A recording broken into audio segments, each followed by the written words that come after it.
अभी जो हम लोग देखेंगे वो अर्थक्वेक लोड कैलकुलेशंस, किसी भी स्ट्रक्चर्स में हम लोग अर्थक्वेक लोड किस तरह से कैलकुलेट करते हैं।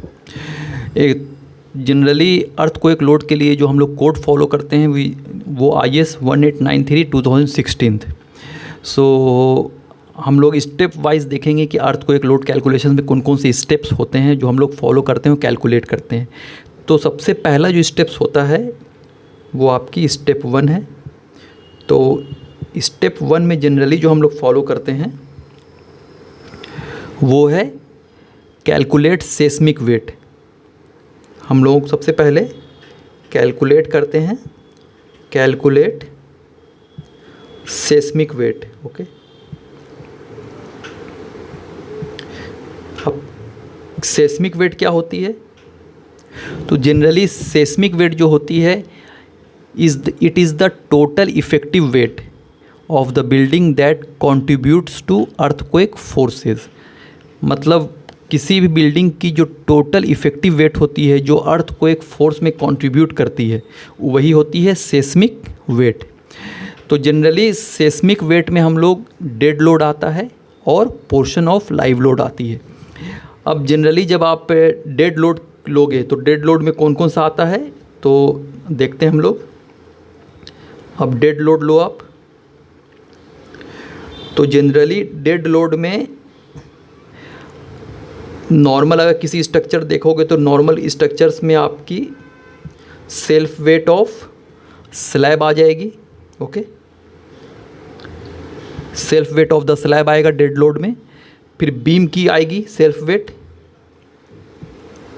उसी तरह से कॉलम की आएगी सेल्फ वेट, फ्लोरिंग की आएगी सेल्फ वेट। ओके, तो ये सब जो होती है जनरली क्या हो गई, दैट इज़ डेड लोड। अब portion of live load second में हम लोग जो आती है वो आती है portion of live load. Okay, तो लाइव लोड के लिए जनरली 2 क्राइटेरिया होती है। अगर आप live load, generally live load के लिए जो हम लोग कोड फॉलो करते हैं वो IS 875 पार्ट 2 करते हैं। तो इन केस अगर लाइव लोड की वैल्यू, ये लाइव लोड की value is greater than 3 kilo Newton पर मीटर स्क्वायर आप ले रहे हो।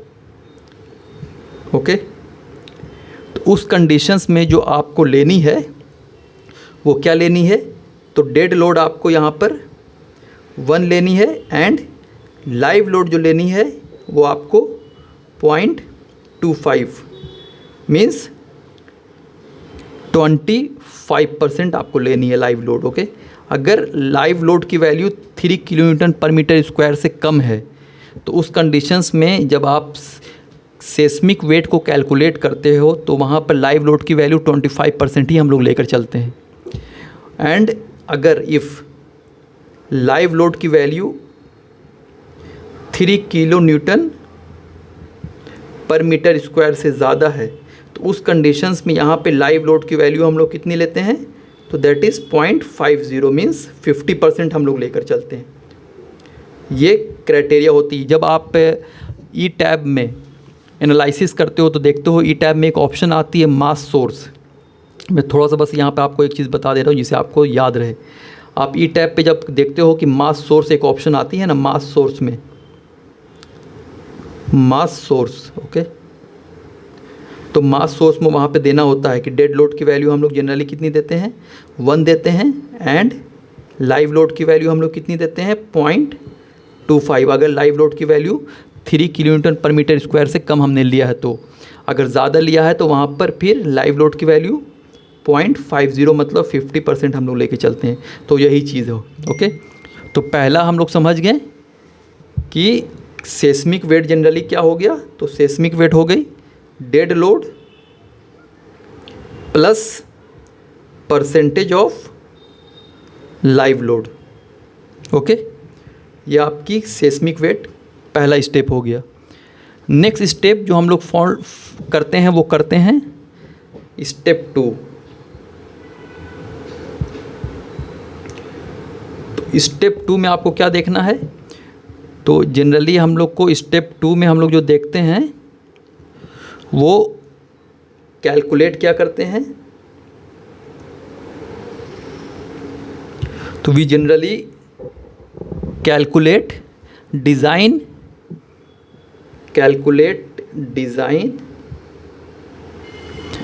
Horizontal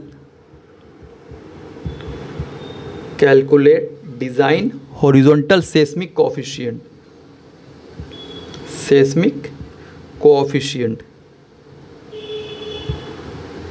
okay, that is AH, जिसे हम लोग AH से डिनोट करते हैं।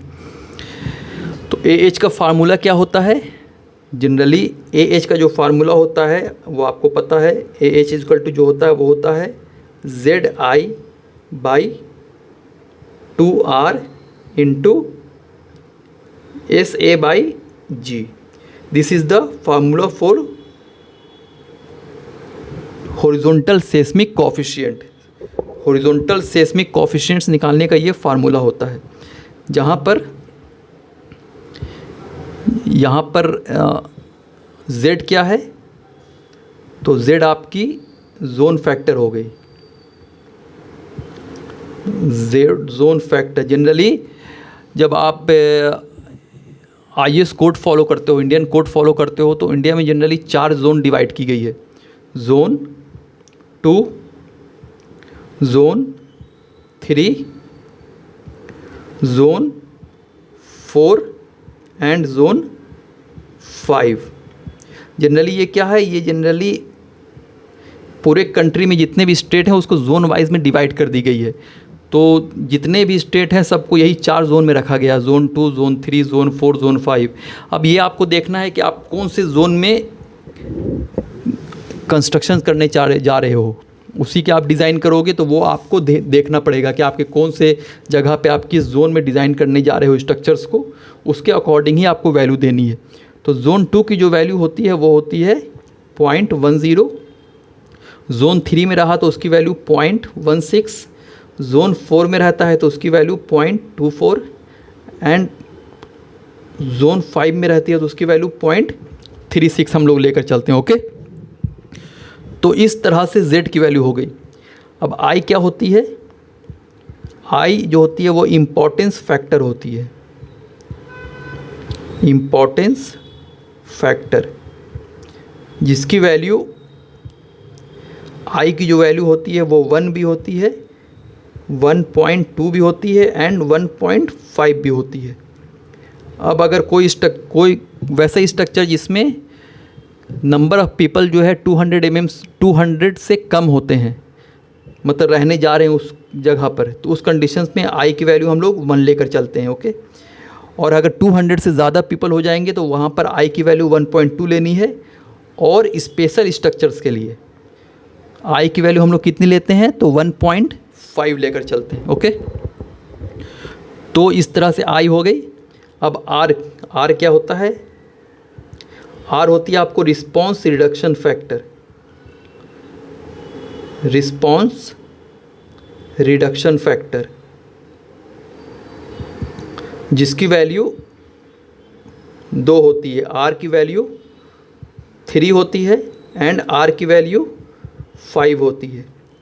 अब ये जनरली क्या है? अगर कोई स्ट्रक्चर आप OM RF में बना रहे हो, मतलब ऑर्डिनरी मोमेंट रेजिस्टिंग फ्रेम बना रहे हो, उस कंडीशंस में यहाँ पर R की वैल्यू 3 लेनी है। इसका मतलब ये हुआ कि उस स्ट्रक्चर्स को डक्टाइल डिटेलिंग आप नहीं कर रहे हो, उसको नॉर्मल डिटेलिंग आप प्रोवाइड कर रहे हो, तो वो ऑर्डिनरी मोमेंट रेजिस्टिंग फ्रेम हो गई।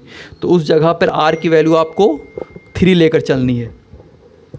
एंड जहाँ पर आप स्पेशल मोमेंट रेजिस्टिंग फ्रेम बना रहे हो स्ट्रक्चर्स, वहाँ पर R की वैल्यू क्या है? तो वो 5 हो गई। मतलब वहाँ पर जो आप डक्टाइल डिटेलिंग प्रोवाइड करोगे अकॉर्डिंग टू IS 13920 जो डक्टाइल डिटेलिंग की है, जो कोड फॉलो की जाती है, तो उस जगह पर मतलब अगर आप R की वैल्यू 5 ले रहे हो तो इसका मतलब ये है कि वहाँ पर आप डक्टाइल डिटेलिंग प्रोवाइड करते हो।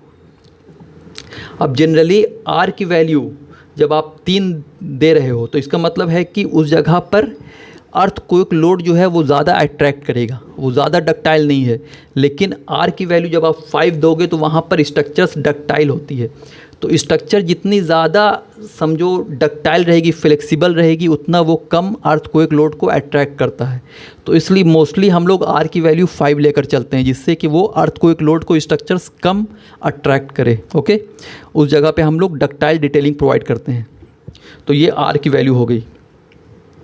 And S a by g, ये क्या हो गया? Special acceleration with respect to gravity. ये जो डिपेंड करती है, दो चीज़ पर डिपेंड करती है। एक आपकी टाइम पीरियड पर डिपेंड करती है। आप कोड ओपन करोगे IS 1893/2016, तो ये दिया हुआ है। ये टाइम पीरियड पे भी डिपेंड करती है, और दूसरी जो डिपेंड करती है वो सोइल पे डिपेंड करती है कि सोइल किस तरह का है। उसके अकॉर्डिंग ही हम लोग यहाँ पर SA/G की वैल्यू लेते हैं जो कोड में दी गई है। अंडरस्टैंड? जनरली सोइल की टाइप, मतलब सोइल किस तरह की है, उसके अकॉर्डिंग ही हम लोग वैल्यू लेते हैं SA/G की। अब नेक्स्ट स्टेप क्या होता है? स्टेप 3।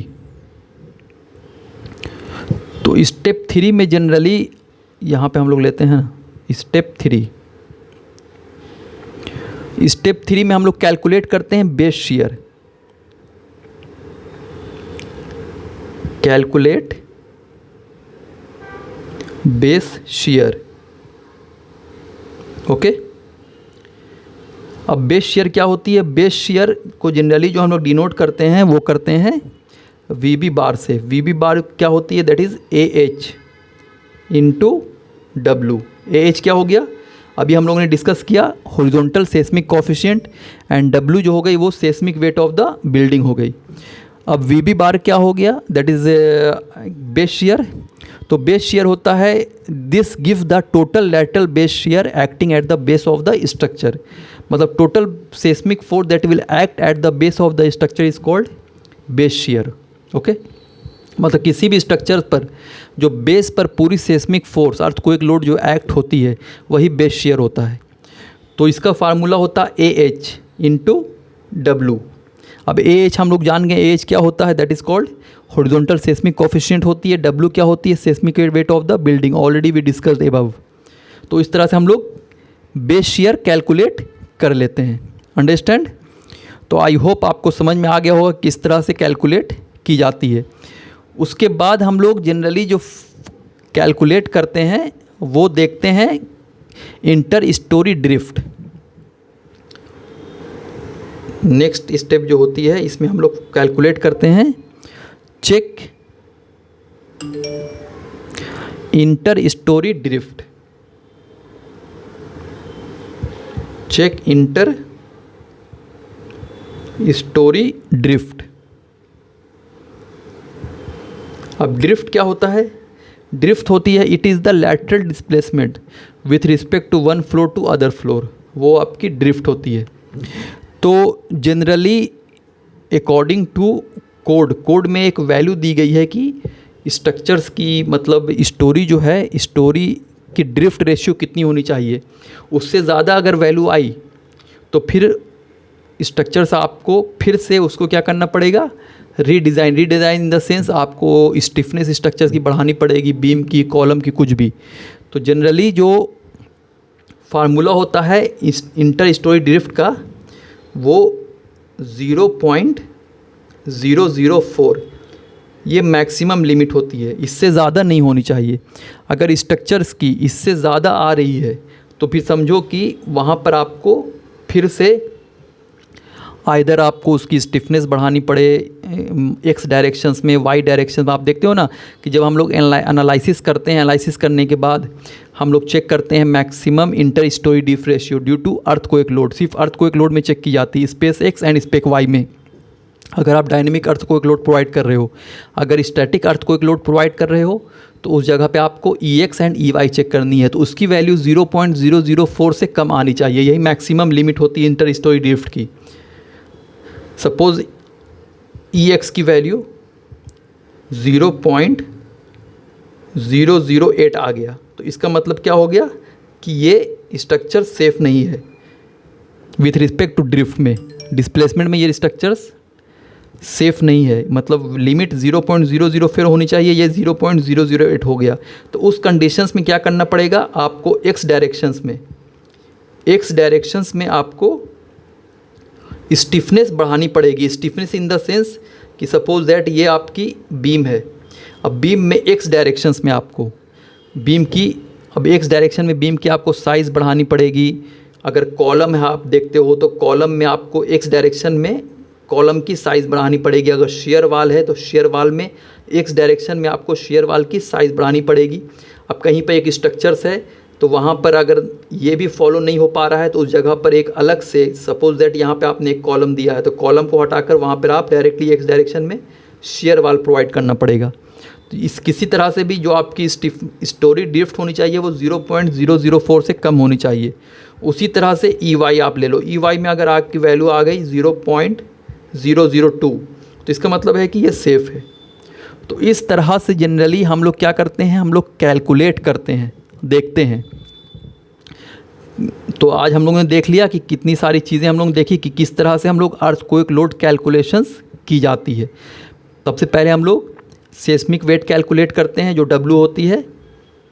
उसके बाद हम लोग सेस्मिक हॉरिजॉन्टल कोफिशिएंट्स AH की वैल्यू करते हैं। उसके बाद हम लोग बेस शेयर निकालते हैं AH इंटू W, और उसके बाद इंटर स्टोरी ड्रिफ्ट चेक करते हैं। ओके, उसके बाद फिर हम लोग डायनेमिक एनालिसिस को परफॉर्म की जाती है। अगर डायनेमिक एनालिसिस परफॉर्म करना, डायनेमिक एनालिसिस जनरली जो परफॉर्म की जाती है, if the building is irregular और टॉल, तो उस कंडीशन में हम लोग परफॉर्म करते हैं रिस्पॉन्स स्पेक्ट्रम और टाइम हिस्ट्री एनालिसिस।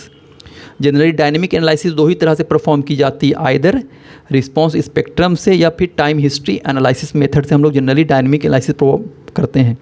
अब डायनेमिक एनालिसिस तभी पर की जाती है जब height of the structure is more than 15 metre और वो स्ट्रक्चर से जोन 2 में ना हो, जोन 3 में हो, जोन 4 में हो, जोन 5 में हो, और वो इरेगुलर शेप में हो। तो उस कंडीशन में हम लोग डायनेमिक एनालिसिस परफॉर्म करते हैं। किस जगह पे डायनेमिक एनालिसिस हम लोग नहीं परफॉर्म करेंगे, अगर कोई स्ट्रक्चर है जिसकी हाइट 15 मीटर से कम है और वो स्ट्रक्चर जोन 2 में है और वो स्ट्रक्चर रेगुलर शेप में है, तो उस कंडीशन में there is no need to perform the dynamic analysis, only you can go for the static analysis EX and EY only.